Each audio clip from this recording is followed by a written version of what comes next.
what, so that's fascinating to me.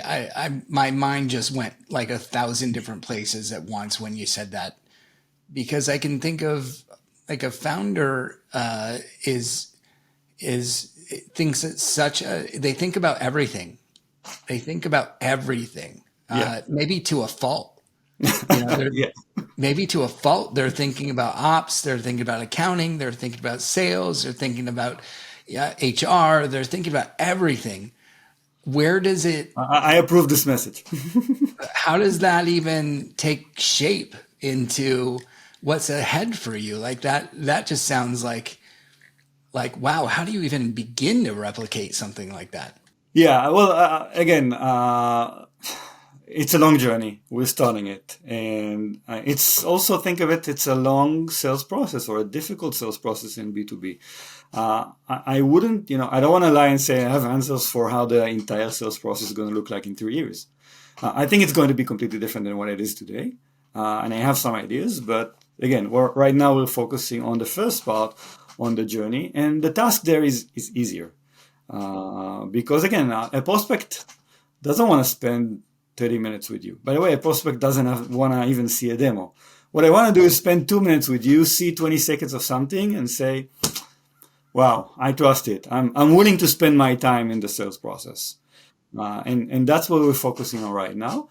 I am very busy, always thinking about what you say, how we take that into the entire process. And again, and I know the entire process has to involve other people as well, and not just technology. That's why I'm very excited, because it's a very difficult problem to solve. But I think it's a very painful problem, both for the buyer and both for the seller. I've experienced that, in my previous company. I've led the sales organization for many years.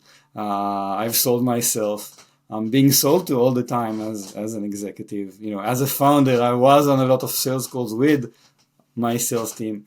I saw all those challenges, all the frustration, and I'm really excited because right now the technology allows us to be able to tackle this.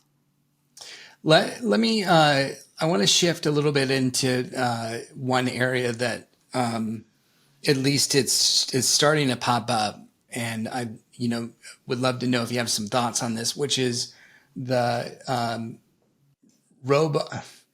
I want to say the robot to human standpoint. I wrote a book called Human to Human, and now I'm interested in the robot to human aspect, because people are popping up with phone calls. I don't know if you've seen this, where you actually have a conversation with a human voice that is not human, and it's kind of a little bit creepy, a little, to where you are talking in variables with another machine that's responding based upon your response. And I have yet to see, that, like, it misses that element of that, almost, I want to say human or a soul. Let's go with soul. It doesn't have that soul in their voice or in their where they're coming from. And so I'm curious, is that something that you're exploring, and where will it develop one? Will it start to develop a soul so that it really Yeah. does feel real? It's funny. I completely agree. First of all, I don't think that the quality of those voice conversation are is good enough, and I don't think it resembles a human being conversation.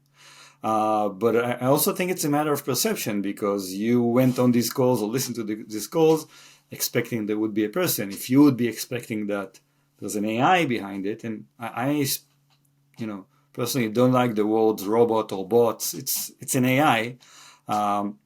Maybe your expectation have changed, but here's something funny. I'm always debating, with my co-founder. He's the CTO, whether we want to include voice in our solution right now. And when I think about it, I tell them, listen, I don't see myself, opening a laptop and speaking with an AI. It's difficult for me. And then we finish our conversation.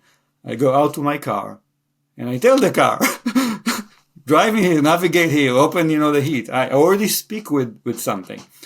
So I think I'm convinced that voice would be much better in a year or 2 years. I'm convinced that we'll make fun of this discussion. How can we not think about, the people, if I would tell you or even myself 2 years ago that we could have a very intelligent discussion, even chatting with a computer that will blow my mind away, I would say no way, maybe in 20 years. So I think technology is much more advanced. Completely agree. Right now, it is a bit creepy, but I think it will change. And one of the things we're doing is really considering how we can embed voice also in our solutions. But I think it's going to be later next year.